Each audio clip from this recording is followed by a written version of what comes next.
The crystal whiskey tumbler shattered against the hard wall, sending shards of glass flying across the dark room. The echo rang out, sharp and violent, followed by the heavy, ragged breathing of a man who felt more like a caged animal than a billionaire. You missed. Nia stood her ground. She didn't flinch, didn't scream, and certainly didn't apologize. She just watched the jagged pieces of crystal settle on the expensive Persian rug about 3 feet to her left. Get out, the voice growled from the shadows. It wasn't a welcoming voice. It was a low, vibrating rumble that shook the air. I told Kim to stop sending me babysitters. Get out before the next one hits your face. Nia didn't move.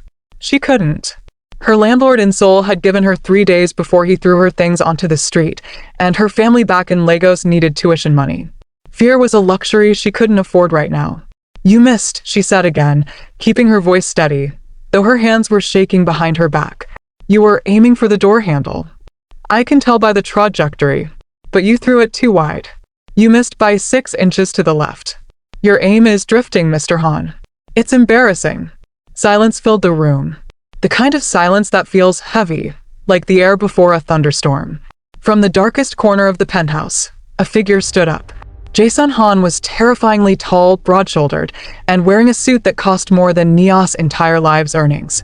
He wore pitch-black sunglasses, even though the heavy blackout curtains were drawn tight, plunging the room into an artificial night. He held a cane in his right hand, gripping it so hard his knuckles were white. He took a step forward. Tap. Tap. The sound of the cane on the marble floor was rhythmic, predatory. Who are you? He asked. His voice had dropped an octave. It was dangerous now. Quiet. Nia, she said.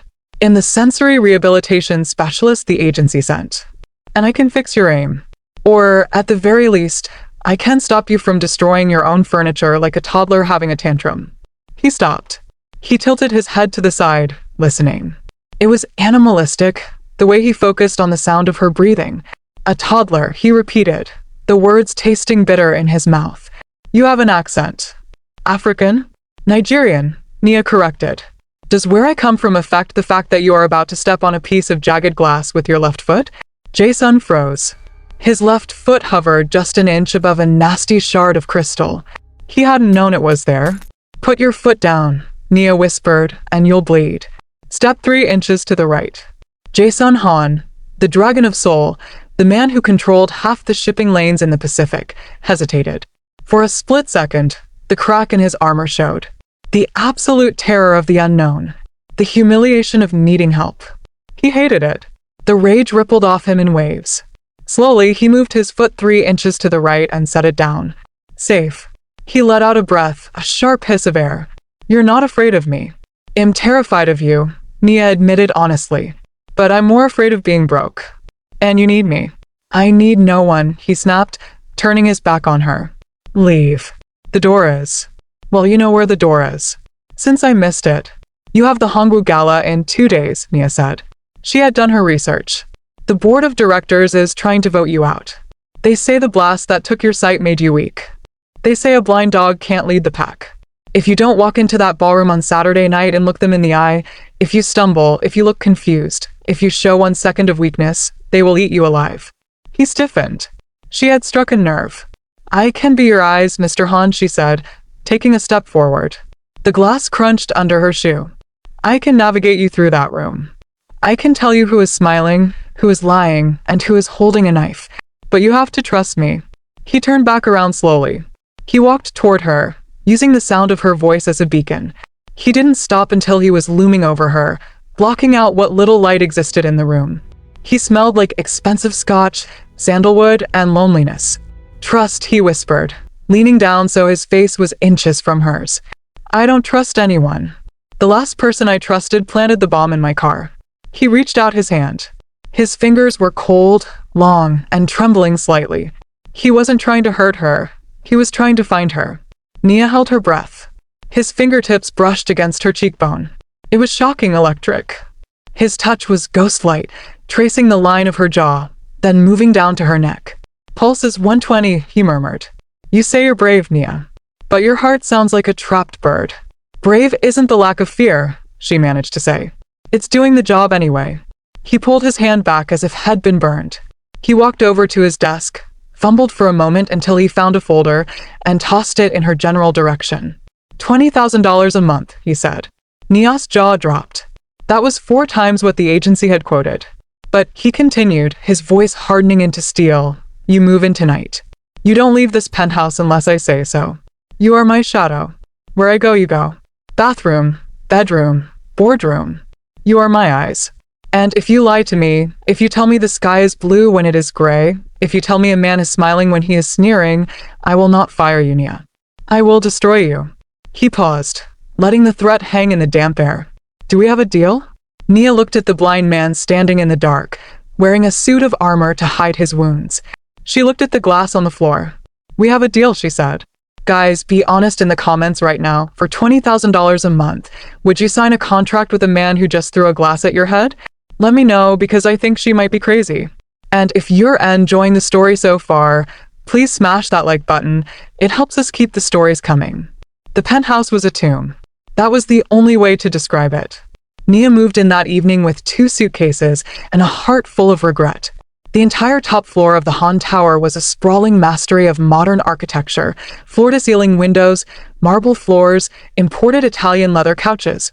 But it was lifeless. All the lights were off. The curtains were permanently drawn. The staff, a terrified older man named Mr. Kim and a chef who never spoke, moved around in silence, wearing soft-soled shoes so they wouldn't startle the master. It was suffocating. He is in the master bath, Mr. Kim whispered to her, handing her a stack of fresh towels. He had a bad night. He does not want to be disturbed, but he needs these. Why don't you take them? Nia asked. Mr. Kim looked at her with wide, fearful eyes. The last time I surprised him, he nearly broke my arm. He is on edge. Please, Miss Nia. You are the eyes now. Great. She was the eyes, and apparently, the sacrificial lamb. Nia walked down the long, dark hallway. She could hear water running. She knocked on the heavy oak door. Go away. Jae-sun's voice came through, muffled. It's Nia, she said, opening the door anyway. I have towels. The bathroom was like a sauna, filled with steam. It was massive, all black marble and gold fixtures. Jae-sun was standing in front of the sink, wearing only a towel around his waist. Nia stopped dead in her tracks. Okay, the man was a tyrant. He was rude, dangerous, and possibly psychotic. But he was also sculpted. Broad back, muscles that shifted like steel cables under his skin, and scars. Nasty jagged scars that ran along his left side and up toward his temple, remnants of the explosion that took his sight. They didn't make him look ugly. They made him look like a war god who had survived the apocalypse. But then she saw what he was doing, and the intimidation vanished. He was trying to shave. He had a straight razor in his hand, a literal blade, and he was trying to guide it up his neck by feel. His hand was shaking. There were already 2 small cuts on his jawline, bleeding into the white shaving foam.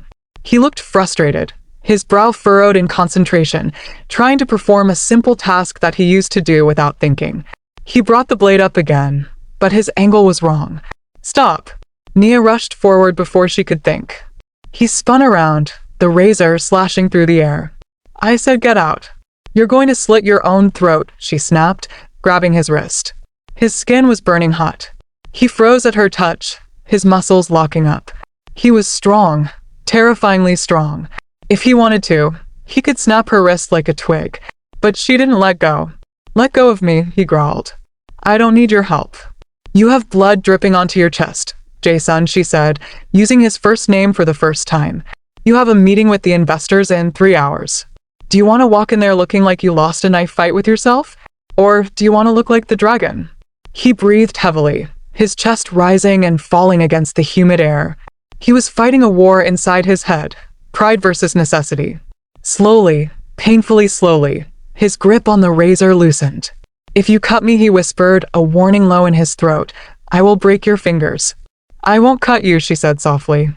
Sit down. He sat on the edge of the marble tub, defeated. Nia stepped between his legs. It was an incredibly intimate position, far too close for an employee and a boss, but there was no other way to get the angle right. She took a warm towel and wiped away the blood and the old foam. He flinched when the cloth touched his scars. Sorry, she murmured. I know it hurts. It doesn't hurt, he lied. I don't feel pain. Liar, she said. She reapplied the shaving cream. The smell of sandalwood and steam filled the space between them. She lifted the razor. Her hand was steady. She had been a medic in the Nigerian army for 2 years before coming to Korea. She knew how to handle a blade. She placed her left hand on his cheek to tilt his head back. He stopped breathing. Relax, she whispered. Trust me. She pulled the razor down his neck in a smooth, long stroke. The sound of steel against stubble was loud in the quiet room. You're trembling, he noted. He couldn't see her, but he could feel the vibrations in her fingertips against his skin. I'm not trembling, she lied. You're just making me nervous. Why? He asked. He turned his face slightly toward hers. Even with his eyes closed, the intensity of his focus was overwhelming. Am I that scary, Nia? Yes, she said, taking another stroke along his jawline. But that's not why. Then why? She paused. Why was she nervous? Maybe because she was standing between the legs of a half-naked billionaire mafia boss, holding a blade to his neck, while he analyzed her heartbeat like a predator. Or maybe it was because, up close, beneath the anger and the scars, he was devastatingly handsome. Because, she said, deflecting, I've never shaved a dragon before. One corner of his mouth twitched. It wasn't a smile, not really. But it was close. You smell like rain, he said suddenly. And, cocoa butter? Is that what it is? Yes, she said, rinsing the razor. My mother sends it from Lagos. It's the only thing that works for my skin in this dry Korean winter. He leaned in closer, just an inch. He inhaled deeply, his nose almost brushing her neck. Nia froze, the razor hovering in midair. It's grounding, he muttered, almost to himself. Everything else in this house smells like bleach and fear. You smell like earth. He pulled back, his mask of indifference sliding back into place. Finish the job. Don't linger. Nia finished shaving him in silence, her heart hammering against her ribs. When she was done, she wiped his face clean with a cold towel and applied the aftershave. He didn't flinch this time. He stood up, towering over her again. He ran a hand over his jaw. Smooth. Perfect. Acceptable, he said curtly. He reached for his dark glasses on the counter and shoved them onto his face, hiding the vulnerability she had just seen. We leave for the office in 20 minutes. Wear something professional. And Nia? Yes, sir? Where the bracelets, he said. Nia looked down at her wrist. She was wearing 3 silver bangles. They jingled softly whenever she moved. She usually took them off for work because they were noisy. Why? She asked. Because, he said, turning to walk out of the bathroom, tapping his cane against the tiles. I need to know where you are. I don't like it when you sneak up on me. The sound. It tells me I'm not alone in the dark. And with that, he was gone. Nia stood in the steamy bathroom, touching her own cheek where his breath had hit her skin. She realized then that this job was going to be much more dangerous than she thought. Not because of the assassins, or the glass throwing, or the mafia politics. But because for a second there, she wanted him to lean in again. She shook her head, slapping her cheeks to wake up. Focus, Nia. You need the money. Don't fall for the patient. If you guys are shipping them already, drop a Team Dragon in the comments. But don't get too comfortable, because things are about to get really messy. Don't forget to subscribe if you haven't yet, because you do not want to miss the gala scene coming up next. The drive to the Hongbu headquarters was silent. The windows of the limousine were tinted black, sealing them in. Jae-Sun sat on one side, rigid, tapping his fingers on his knee. Nia sat opposite him, studying him. He was wearing a charcoal gray suit now, tailored to perfection. He looked powerful, invincible. No one looking at him would guess that 20 minutes ago. He was helpless in a towel. Stop staring, he said, not turning his head. Nia jumped. I'm not staring. I can feel your eyes, he said. It feels like heat. It's annoying. I was just looking at your tie, she lied. It's crooked. It wasn't crooked. It was perfect. He immediately reached up to fix it, a flash of insecurity crossing his face. Fix it, he commanded. Nia leaned forward.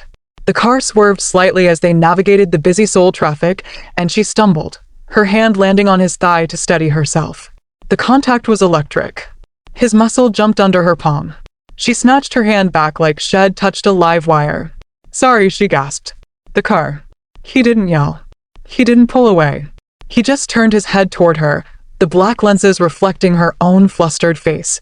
You are clumsy, he murmured. For a specialist. And you are grumpy for a billionaire, she shot back without thinking. The driver's eyes widened in the rearview mirror. No one spoke to Jae-Sun Han like that. But Jae-Sun didn't kill her. He just hummed, a low sound in his throat. We are approaching the building, he said, his voice shifting into business mode. Listen to me carefully, Nia. From this moment on, you are not my nurse. You are not my shaver. You are my executive assistant. There are sharks in this building. My uncle, the board members. They are looking for blood. If I hesitate, if I reach for a door handle that isn't there, if I trip, stock prices drop. My empire crumbles. He leaned forward, his voice intense. You are my eyes. Do you understand? You whisper in my ear. You tell me who is in the room. You tell me how many steps to the chair. You tell me if my uncle is smiling. I understand, Nia said. Good. The car stopped. Showtime, he whispered. The door opened. Flashes of cameras erupted immediately. Paparazzi. Mr. Han. Mr. Han. Is it true you are stepping down? Mr. Han. Are the rumors about your site true? The noise was deafening. Jae-Sun stiffened. Nia saw his hand clench into a fist. He was disoriented by the flashing lights and the screaming. He didn't know which way was forward. Panic was starting to set in. Nia stepped out of the car and moved smoothly to his side. She slipped her arm through his, gripping his bicep firmly. Chin up, she whispered into his ear, low enough that only he could hear. 3 cameras at 12 o'clock. Steps are 5 feet away. Walk straight. I've got you. He let out a breath, and his body relaxed against hers. He leaned into her, just a fraction, letting her take the weight. Lead the way, Shadow, he muttered. And together, they walked into the lion's den. The elevator ride up to the 50th floor of the Hongwu Corporation was agonizingly slow. The air inside the steel box was thin, recycled, and heavy with unspoken tension. Nia stood near the control panel, watching the floor numbers tick upward in glowing red digital light. Beside her, Jae-Sun stood like a statue carved from obsidian. He hadn't moved a muscle since the doors closed, but Nia could see the tension radiating off him. His jaw was clenched so tight a small muscle feathered near his ear, and his hand gripped the silver railing until his knuckles turned white. He was terrified. The Dragon of Seoul, the man who supposedly ate competitors for breakfast, was terrified of walking onto his own office floor. Not because he feared business, but because he feared the pity. He feared the moment he might trip over a misplaced briefcase or reach for a hand that wasn't extended. 30 seconds, Nia said softly, breaking the silence. The elevator opens directly into the main lobby. The receptionist's desk is 12 feet ahead at the 11 o'clock position. There is a large abstract sculpture, metal, sharp edges, to your right at 2 o'clock. Don't drift right. Jae-Sun didn't turn his head. I know the layout of my own building, Nia. You know the layout from 3 months ago. Nia corrected him, her voice firm but not unkind. They moved the sculpture last week. If you walk your old path, you'll tear your suit jacket on a piece of jagged steel. Do you want to make an entrance, or do you want to need a tailor? Jae-Sun let out a sharp exhale through his nose. He hated that she was right. He hated that he needed her. But more than that, he hated the darkness that had swallowed his world whole. 12 feet. 11 o'clock, he repeated, memorizing the coordinates. Is anyone waiting? Director Kong, Nia said, glancing at the security monitor. He's pacing near the reception desk. He looks smug. Jae-Sun's lip curled into a sneer. Gung. My uncle's favorite dog. He's here to sniff for blood. Then let's not give him any, Nia said. The elevator chimed. The doors slid open. The noise hit them instantly. The low hum of conversations, the clacking of keyboards, the ringing of phones. But the moment Jae-Sun stepped out, the noise died. It was instantaneous. A hush swept across the massive open-plan office like a wave. Every head turned. Every typist froze. Nia stepped out just half a pace behind him, her eyes scanning the room like a radar. She saw the looks. They weren't looks of respect anymore. They were looks of curiosity. Morbid fascination. Is he really blind? Can he see us? Jae-Sun hesitated. Just for a fraction of a second. The darkness was disorienting. The sudden change in acoustics threw off his equilibrium. Nia didn't touch him. She knew that would look weak in front of his employees. But she stepped closer, her silver bangles jingling softly. A clear, distinct sound. I am here. To your left. Jae-Sun heard it. He anchored himself to the sound of the silver. He straightened his spine, adjusted his cuffs, and strode forward with the predatory grace of a jungle cat. He didn't walk toward the sculpture. He walked perfectly toward the reception desk.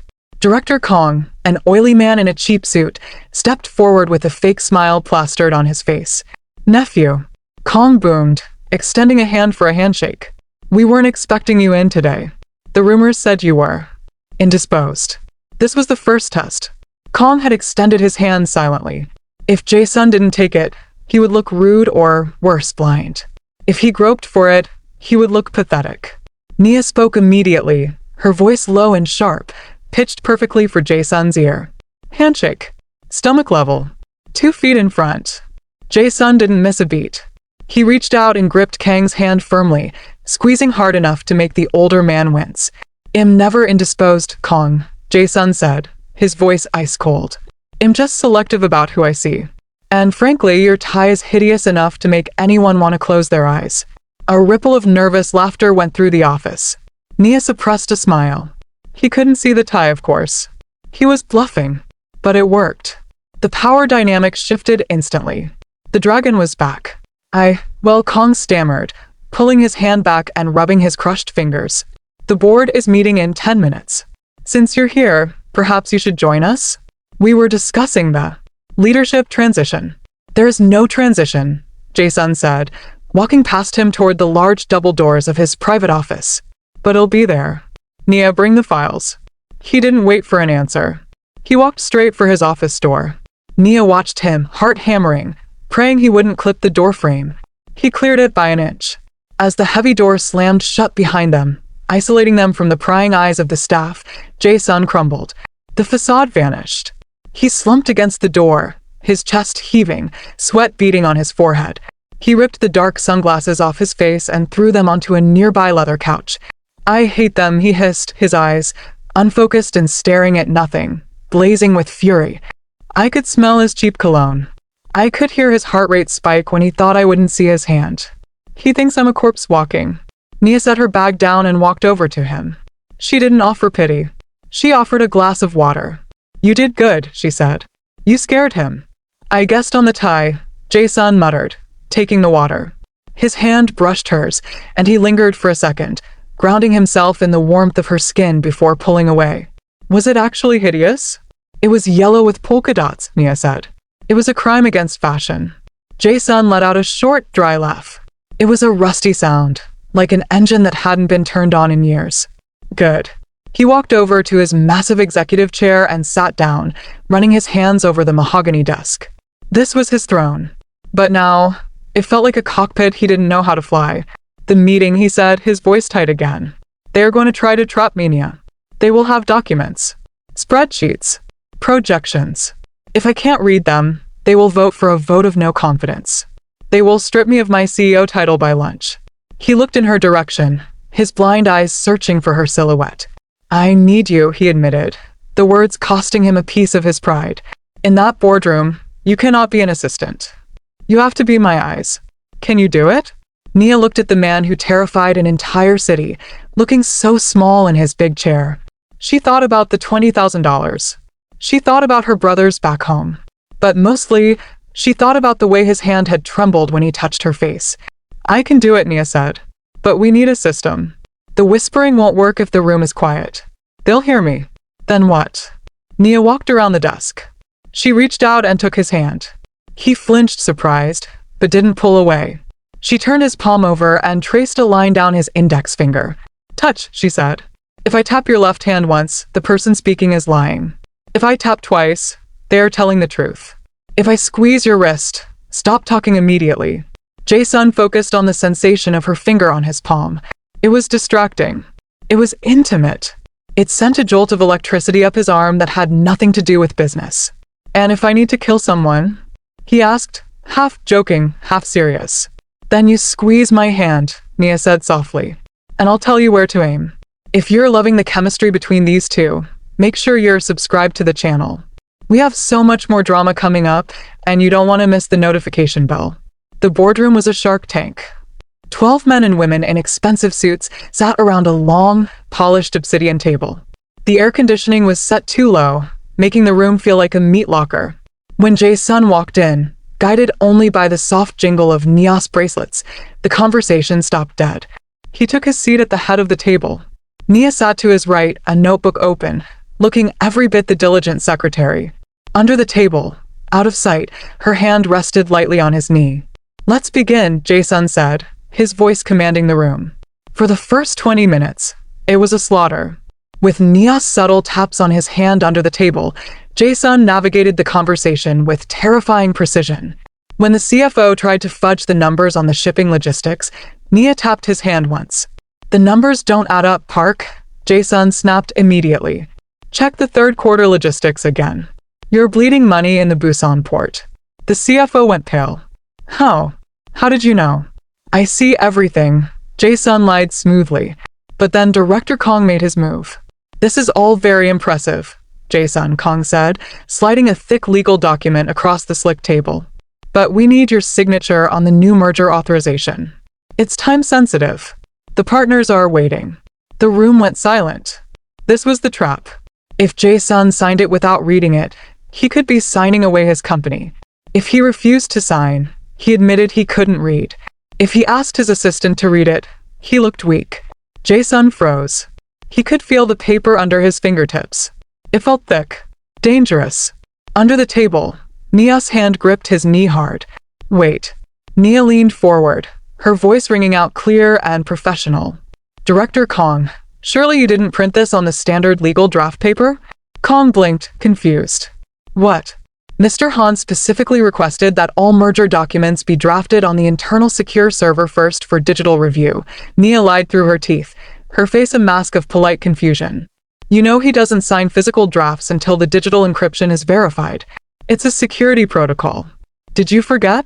She looked around the table at the other board members. "Did no one tell Director Kong about the new security protocol? We can't have physical copies floating around. It's a liability." The other board members, terrified of looking incompetent, nodded quickly. Yes, security protocol." Kong sputtered. I must have missed the memo. You'll have the digital copy sent to Mr. Han's secure terminal immediately," Nia said, snatching the paper away from Jae-Sun. "He will review it in his office. Alone." She stood up. "Meeting adjourned." Jae-Sun stood up with her, suppressing a smirk. He didn't say a word. He just turned and walked out, letting Nia guide him back to safety. Once they were back in the safety of his office, the adrenaline crash hit him hard. He loosened his tie, tearing at the knot as if it were choking him. "You are a liar," Jae-Sun said, breathless. "A magnificent, terrible liar." "I learned from the best," Nia said, locking the door. He turned toward her sound. He moved quickly, closing the distance between them until he had her backed up against the heavy wooden door. He placed his hands on the wood on either side of her head, trapping her. He wasn't touching her, but he was so close she could feel the heat radiating off his chest. He lowered his head, his nose brushing against her temple. He inhaled deeply, desperately, drinking in the scent of cocoa butter and rain. "They were going to kill me in there," he whispered, his voice raw. "And you saved me." "That's my job," Nia breathed, her heart hammering against her ribs so hard she was sure he could hear it. "No," Jae-Sun murmured, his lips hovering inches from her ear. "That wasn't the job. That was loyalty." He moved his head, his cheek brushing against hers. The stubble he hadn't shaved perfectly grazed her soft skin. The friction sent a shiver down her spine that made her knees weak. "I need you," he said, and this time, it wasn't an order. It was a confession. "Tonight. The gala. I can't do it without you. I need you to be my eyes. I need you to be my everything." "I'll be there," Nia whispered. "Good," he said. He pulled back, just enough to speak clearly, though he didn't move his body away. "Because I have ordered a dress for you. Gold. To match your skin. If we are going into war, Nia, I want everyone to know that you belong to me." Nia's breath hitched. "Belong to you?" "My aide," he corrected quickly, though his voice dropped to that dangerous, dark timbre again. "My shadow." He pushed off the door and walked toward his desk, regaining his composure. "Go home. Pack a bag. We move to the hotel suite tomorrow afternoon to prep for the gala." "And Nia?" "Yes." He paused, his hand hovering over his braille keyboard. "Thank you." Nia stared at his back. The Dragon of Seoul didn't say thank you. The world was tilting on its axis. As she left the office, her mind wasn't on the $20,000 anymore. It was on the feeling of his breath against her neck and the terrifying realization that she wasn't just working for a monster. She was starting to care for him. And that was the most dangerous thing she could possibly do. Guys, the tension is getting unbearable. What do you think? Does he actually like her, or is he just using her because he's scared? Let me know your theories in the comments below. And seriously, hit that like button if you want to see what happens at the gala. The next 24 hours were a blur of preparation. The Hanggu Annual Gala was the event of the season, a gathering of Seoul's elite, corrupt, and powerful. For Jae-Sun, it was usually a victory lap. This year, it was a Shark Tank. They moved into the presidential suite of the Shilla Hotel to prepare. The suite was lavish, but as usual, Jae-Sun demanded the curtains be drawn. Nia spent the afternoon memorizing the guest list, the floor plan, and the exits. She fed the information to Jae-Sun, who sat on the edge of the bed, absorbing every detail with terrifying recall. The ballroom has 3 steps leading down to the dance floor, Nia recited. Waiters will be circulating from the left kitchen entrance. 3 steps, Jae-Sun repeated. Left entrance. Got it. Then the dress arrived. It came in a black box with gold lettering. When Nia opened it, she gasped. It was a floor-length gown made of shimmering gold silk, with a slit that ran up the thigh and a neckline that was elegant but daring. It was the kind of dress that stopped traffic. Put it on, Jae-Sun commanded from the other room. I need to know if it fits. You can't see it, Nia argued, holding the silk against her body. I can hear the fabric, he said. Silk makes a specific sound when it moves. Put it on. Nia went into the bathroom and changed. The dress fit like a second skin. It hugged her curves in ways that made her feel powerful and exposed all at once. She stepped out into the main room. The silk whispered against her legs with every step. Jae-Sun stood up from the couch. He had changed into his tuxedo.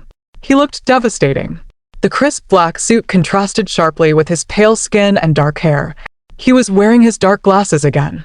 He turned his head toward the sound of the dress. Come here, he said. Nia walked over to him. She stopped 2 feet away. Closer, he ordered.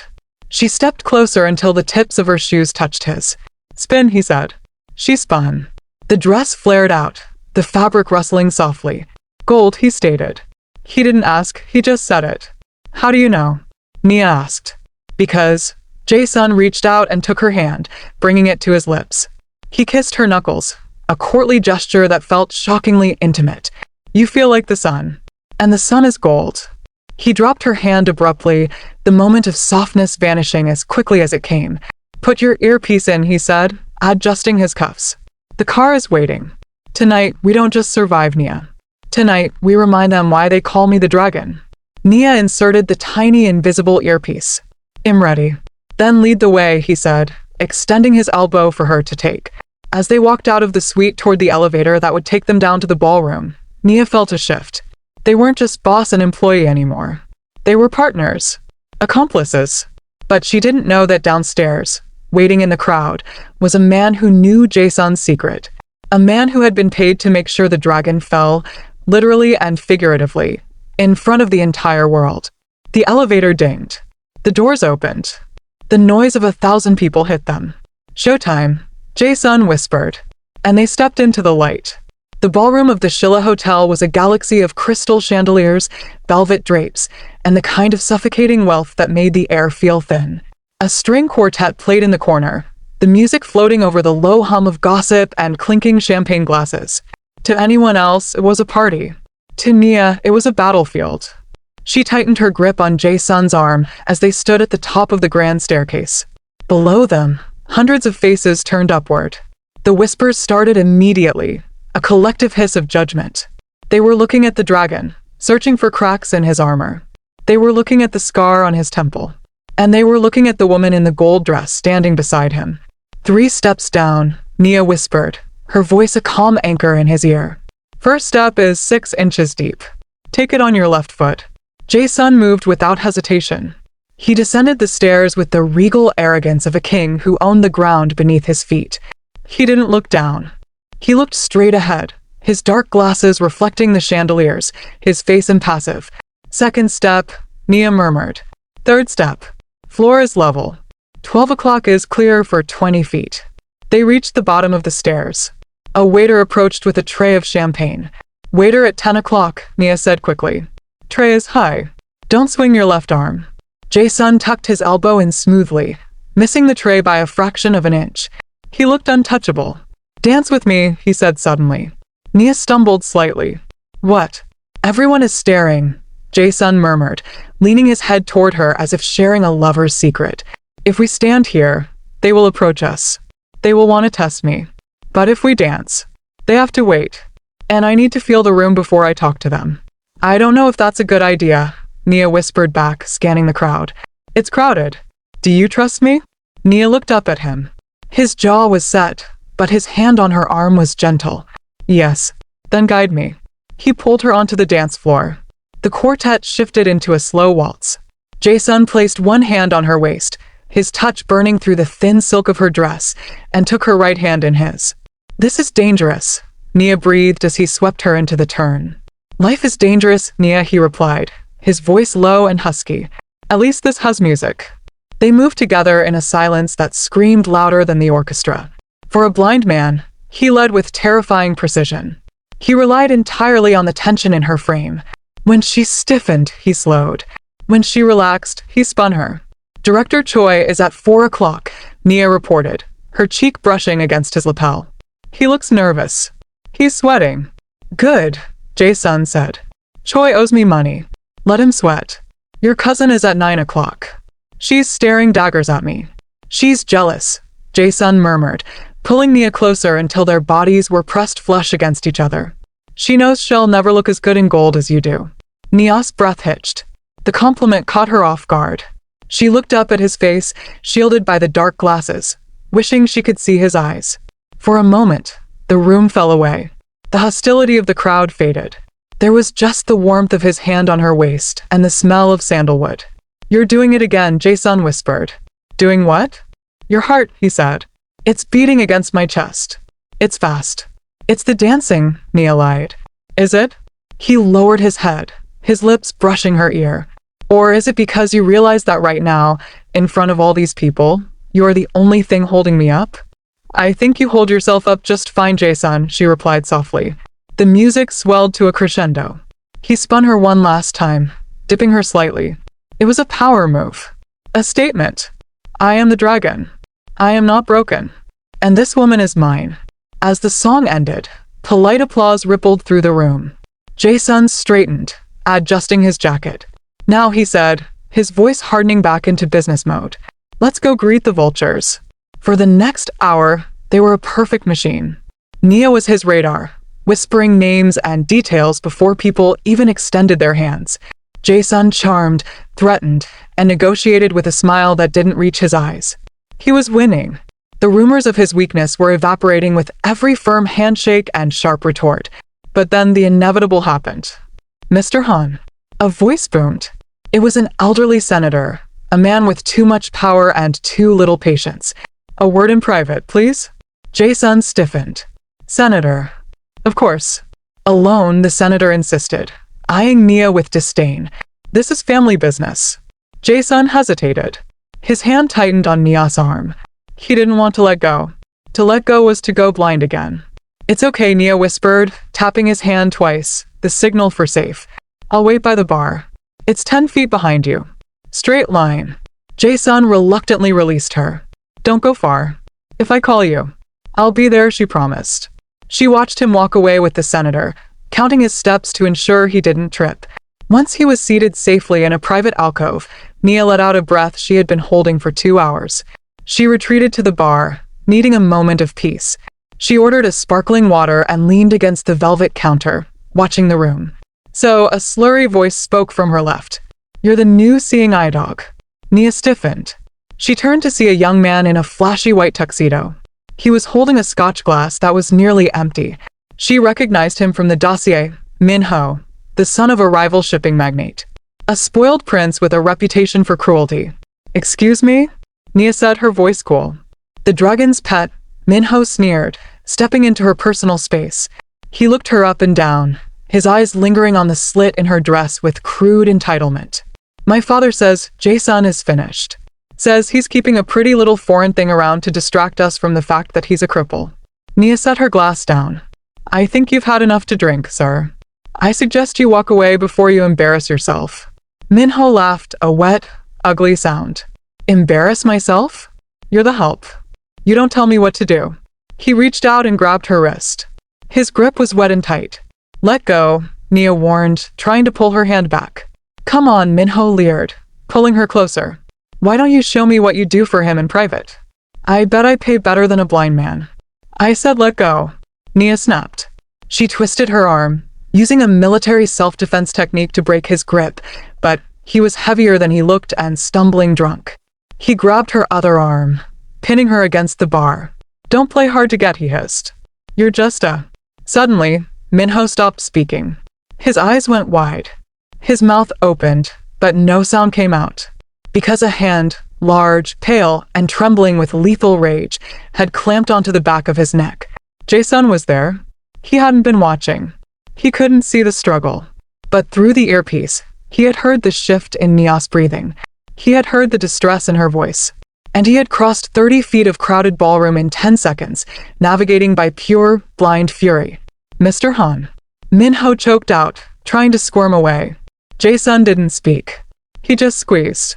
He forced Minho down, bending him over the bar counter until his face was pressed into the spilled ice. The music stopped. The room went dead silent. Hundreds of eyes locked onto the scene. Jae-Sun, Nia whispered, terrified. Jae-Sun, stop. Everyone is watching. Let them watch, Jae-Sun said. His voice wasn't a growl. It was a calm, terrifying flatline. He leaned down, his dark glasses reflecting Minho's terrified face. You touched her, Jae-Sun stated. It was a simple fact, but it sounded like a death sentence. I was just... Minho stammered. She is my eyes, Jae-Sun continued, his voice carrying across the silent room. When you touch her, you touch me. When you disrespect her, you disrespect the Hongwu family. He shifted his grip, moving his hand from Minho's neck to the wrist that had grabbed Nia. And I break things that offend me. Crack. The sound of the wrist snapping was sickeningly loud. Minho screamed, dropping to his knees as Jae-Sun released him. The young man cradled his broken arm, wailing in agony. Jae-Sun didn't even look down. He reached out into the void, his hand searching. Nia, he said softly. Nia immediately took his hand, her fingers laced with his. I'm here, she whispered, shaking. Did he hurt you? Jae-Sun asked, ignoring the screaming man on the floor and the horrified gasps of the elite. No, Nia said. I'm okay. Good, Jae-Sun said. He eyed just his cufflinks, turning his face to the crowd. The party is over. Get out of my way. He didn't wait for the crowd to part. He walked forward, and the sea of people split like the Red Sea. They weren't looking at a crippled man anymore. They were looking at a monster who would burn the world down for the woman in the gold dress. Nia guided him to the exit, her heart pounding so hard she thought it might burst. She wasn't scared of the crowd.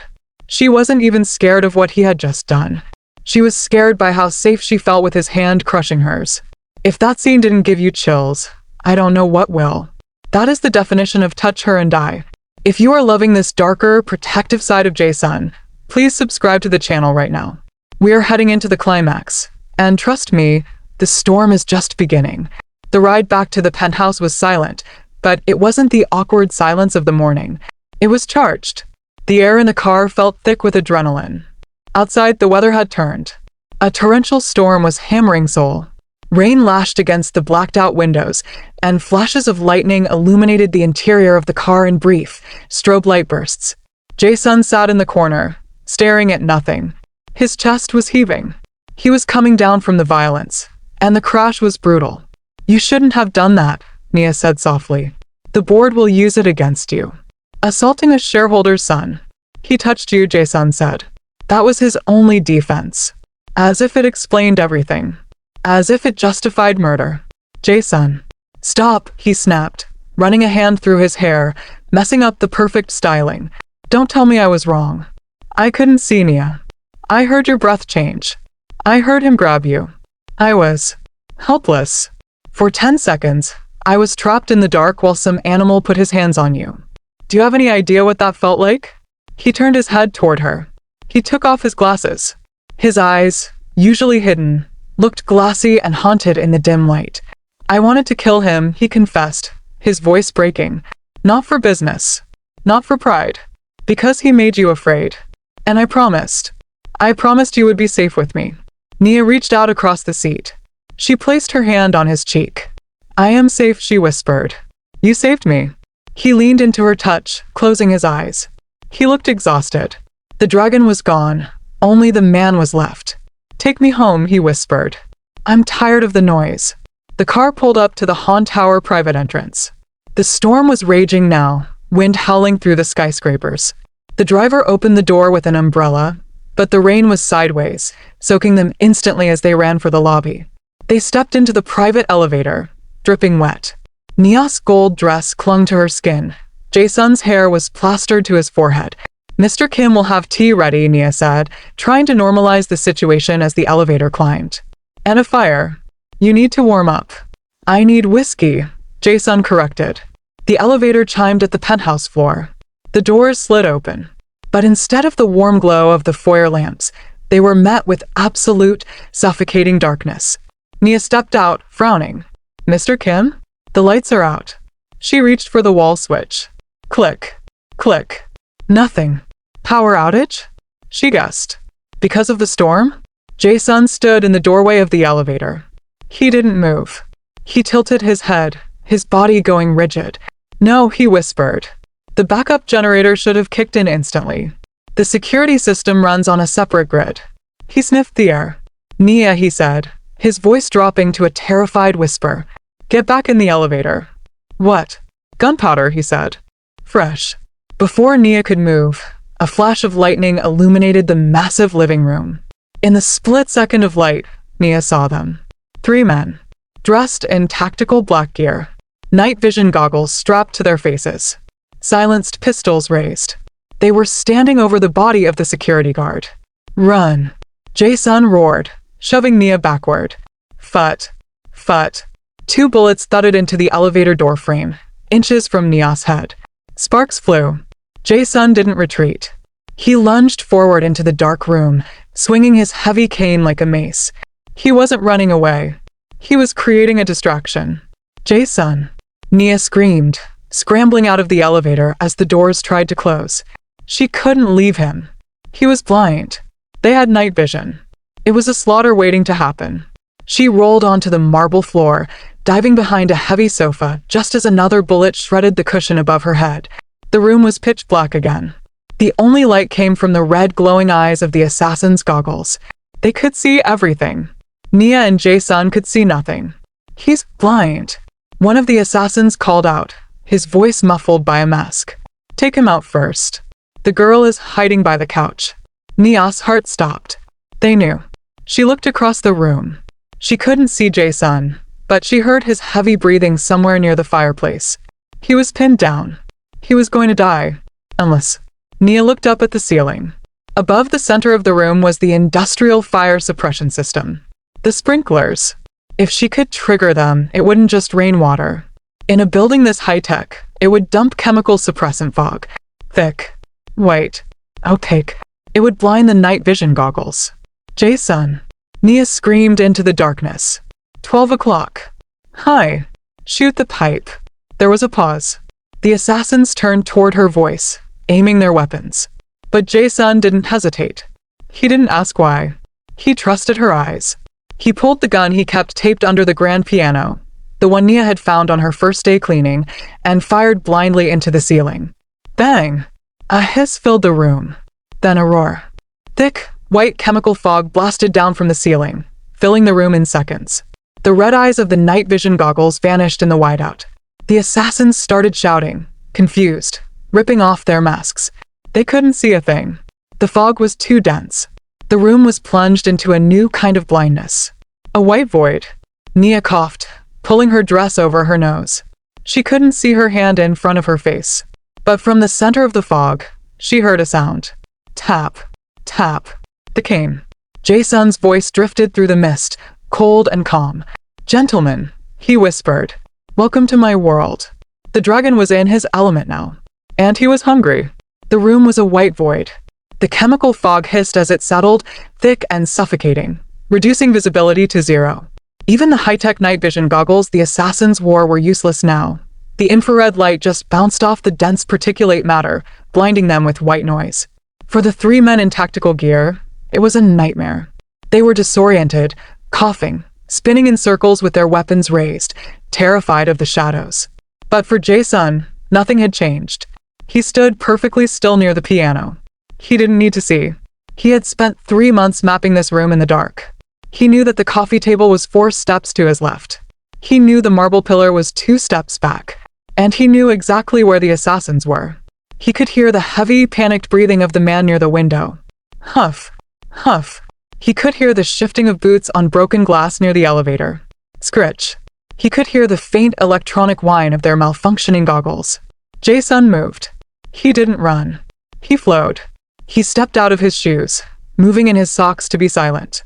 He gripped the heavy antique cane in his left hand and the pistol in his right. Where is he? One assassin shouted, his voice muffled by the fog. I can't see a damn thing. Stay sharp. Another yelled. He's blind. Just spray the room. Bad mistake. Jae-Sun honed in on the voice. The man was 10 feet away, near the entrance to the kitchen. Jae-Sun lunged. He swung the cane with the force of a sledgehammer. It connected with a sickening crunch against the assassin's knee. The man screamed, crumpling to the floor. Before he could hit the ground, Jae-Sun stepped in, driving the handle of the cane into the man's solar plexus, silencing him instantly. One down. Over there. The second assassin screamed, spinning toward the sound of the body hitting the floor. He opened fire blindly. Bang! Bang! Bang! Bullets chewed up the drywall and shattered a vase, but Jae-Sun was already gone. He had moved to the right, behind the cover of the marble pillar. Nia was huddled behind the sofa, her hands over her ears, tears streaming down her face. She was terrified, but she remembered what Jae-Sun had told her in the bathroom. Where are the bracelets? I need to know where you are. She slowly lowered her hands. She shook her wrist. Jingle. The soft, silver sound cut through the chaos like a bell. Jae-Sun heard it. The sofa. She is safe. She is low. He triangulated the position of the second shooter. The man was reloading. The metallic click of the magazine echoed in the silence. Jae-Sun raised his pistol. He didn't aim with his eyes. He aimed with his ears. He leveled the gun at chest height, just slightly to the left toward the heavy breathing, and pulled the trigger. The shot was deafening in the enclosed space. There was a grunt, then the heavy thud of a body collapsing. 2 down. The room fell silent again. The fog swirled lazily, hiding the violence. Come out, dragon! The leader of the hit squad yelled. His voice was shaking. He was the last one left. He was standing near the center of the room, turning in circles, his gun shaking in his hand. I know you're here. Jae-Sun didn't answer. He stepped out from behind the pillar. Tap. He let his cane hit the floor intentionally. The assassin spun around and fired. The bullet shattered the window behind Jae-Sun, missing him by inches. Tap. Jae-Sun moved again, closer this time. He was toying with him. He wanted the man to know that in the dark, the blind man was king. The assassin panicked. He started backing up, swinging his gun wildly. Stay back. I'll kill her. I'll kill the girl. He didn't know where the girl was. He was bluffing, but the threat made Jae-Sun's blood run cold. Jae-Sun stopped moving. He went completely still. The assassin backed up until his legs hit the sofa. He reached down and grabbed a handful of fabric, Nia's dress. Nia screamed. I got her. The assassin yelled, dragging Nia up from behind the couch. He wrapped an arm around her throat, pressing the barrel of his gun to her temple. Drop the gun, Han, or I paint the wall with her. The fog was too thick. Jae-Sun couldn't see them. He knew the general direction, but if he missed by an inch. Let her go, Jae-Sun said, his voice calm, deadly, and devoid of fear. Drop the gun. The assassin shrieked. Kick it over here. Jae-Sun slowly lowered his weapon. He bent his knees, placing the gun on the floor. He slid it across the marble. It clattered against the assassin's boots. Good. The assassin laughed, a hysterical, jagged sound. Now get on your knees. I'm going to finish what the bomb started. Nia was trembling in the man's grip. The gun was digging into her skin. She looked into the white mist, unable to see Jae-Sun, but knowing he was there. Jae-Sun, she whispered. Her voice was barely audible, but he heard it. He heard the catch in her throat. He heard the rustle of her silk dress. And most importantly, he heard the jingle of her bracelets as she struggled. The bracelets were near the assassin's chest height. That meant she was standing. The assassin was taller. His head would be 6 inches above the sound of the silver. Jae-Sun reached into his jacket pocket. He didn't have another gun, but he had a fountain pen. A heavy solid steel Montblanc pen. You think you've won, Jae-Sun said softly. But you made one mistake. Yeah. What's that? The assassin sneered, tightening his grip on the trigger. You're breathing too loud. Jae-Sun moved faster than humanly possible. He didn't lunge for the assassin. He lunged for the sound. He closed the 10-foot gap in a blur of motion. The assassin squeezed the trigger, but Jae-Sun was already there. He slapped the gun barrel upward just as it fired. The bullet blasted into the ceiling. In the same motion, Jae-Sun drove the steel pen into the side of the assassin's neck. The man gurgled, dropping Nia as he clutched his throat. He staggered back and fell, gasping for air that wouldn't come. Nia fell to her knees, gasping, coughing in the chemical fog. Nia, Jae-Sun shouted, dropping to the floor. He was frantic now. The cool, calculated killer was gone. He swept his hands across the floor, searching for her. Nia, talk to me. Where are you? I'm here, she sobbed, reaching out. His hand found hers.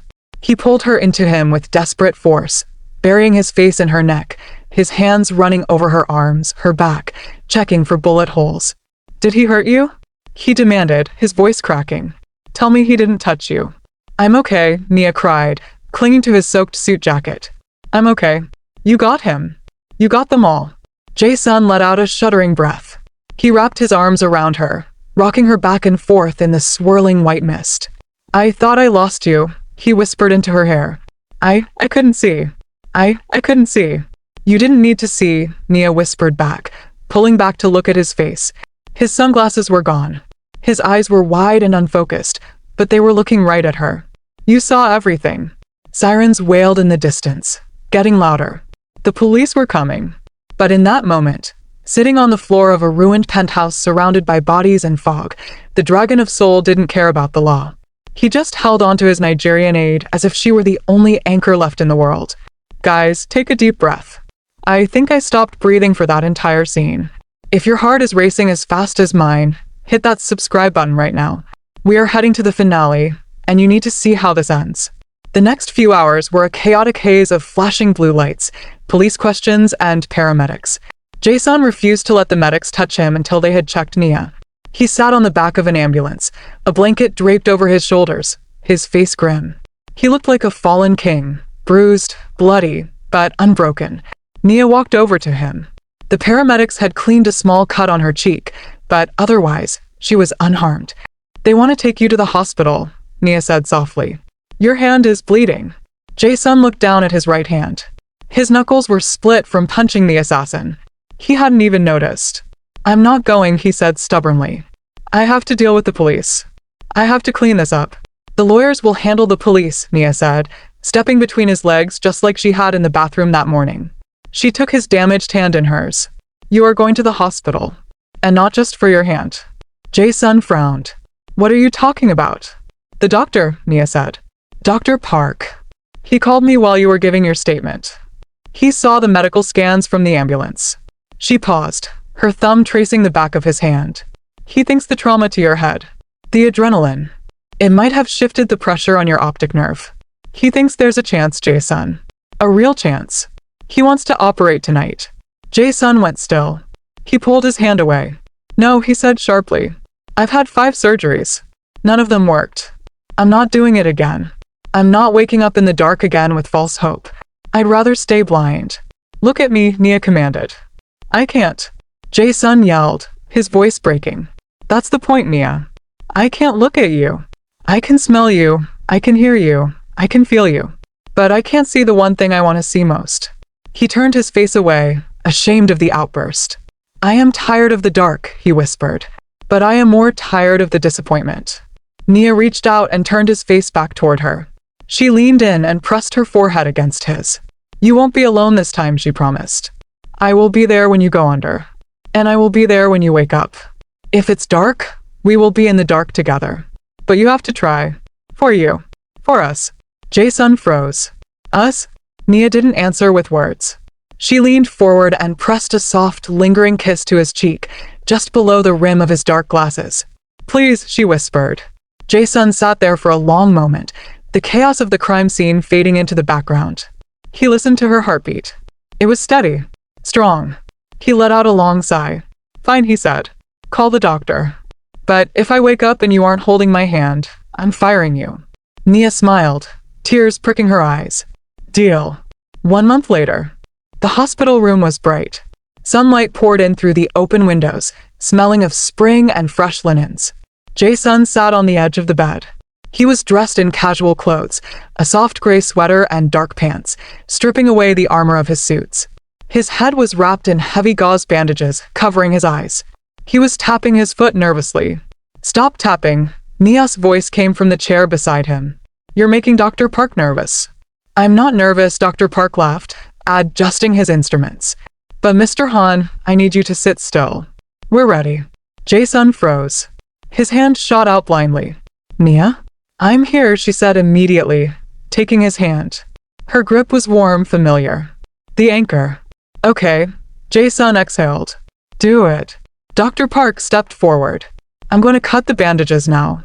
Keep your eyes closed until I tell you to open them. The light will be intense at first.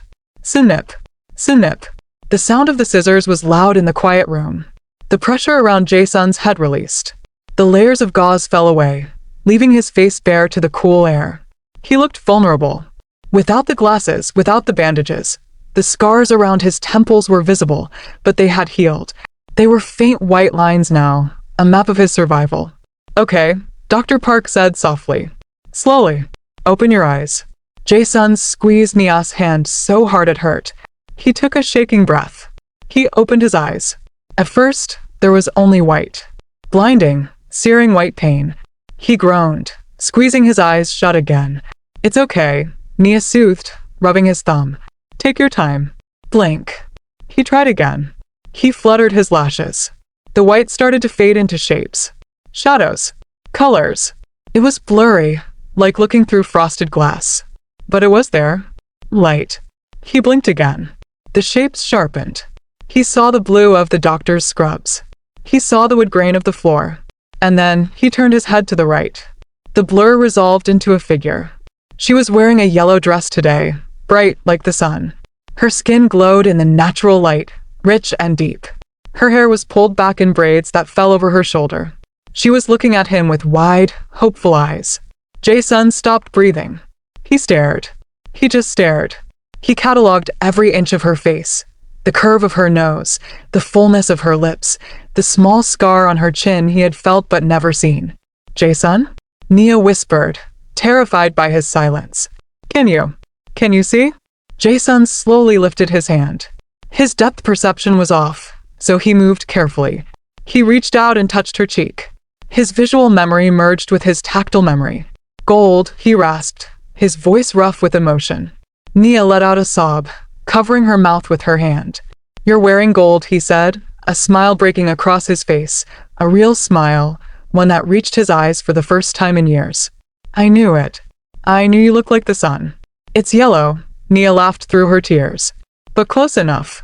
It's beautiful, he whispered. You are. God, Nia. You are beautiful. He didn't care about the doctor. He didn't care about his company or the assassins or the scars. He leaned forward, cupping her face in both hands, treating her like she was the most fragile, precious thing in the world. Thank you, he said, looking deep into her eyes. For being my eyes. Now, let me be yours. He closed the distance between them. It wasn't a tentative kiss. It was a claim. It was passionate and desperate and full of 1,000 unspoken promises. Nia melted into him, wrapping her arms around his neck, the sound of her silver bracelets jingling in the quiet room, a sound he would never, ever get tired of hearing. Jae-sun pulled back just an inch, resting his forehead against hers. You're fired, he whispered. Nia pulled back, shocked. What? I don't need a rehabilitation specialist anymore, he said, a wicked glint returning to his healing eyes. I need a partner. A wife. I'm promoting you. Nia laughed, shaking her head. I think we need to negotiate my salary first, Mr. Han. Anything, he said, kissing her again. You can have it all. And looking at the way he looked at her, with total, unadulterated adoration, Nia knew he meant it. The dragon had found his treasure, and he was never letting her go. And that is the story of the blind billionaire and his fearless aide. Can we just take a moment to appreciate that ending? I am literally crying. If you loved this story, please type Team Nia in the comments below. And listen, if you haven't subscribed yet, what are you doing? We have a new story dropping next week that involves a single dad mafia boss and a runaway nanny, and you do not want to miss it. Click that video on the screen right now to watch our next romance story. I'll see you there.